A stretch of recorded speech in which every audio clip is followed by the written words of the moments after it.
Tom, See ya. glad you brought it up here. Let's look at some of the conditions in northwest Indiana earlier tonight. Big waves along the shoreline, while other areas actually got hit with lake effect snow that built up.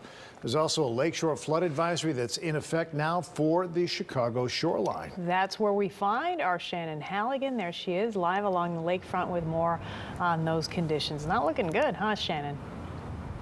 Yeah, well, as Tom mentioned, the strong wind gusts continue to stir up Lake Michigan. There are still large waves crashing here along North Avenue Beach, and that's been the case for most of the day today.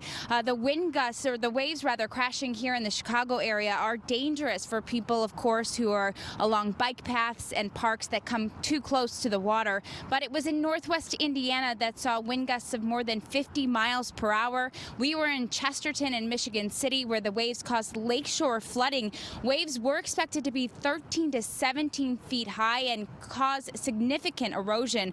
The system that brought this wind also brought lake effect snow to portions of northwest Indiana. LaPorte saw more than 2 inches of snow, and areas that didn't see accumulation did still experience precipitation at times and reduced visibility. That, of course, made for slick and dangerous road conditions. The good news, though, is that the worst conditions are expected to be over, and the snow and wind are expected to taper off by tomorrow morning.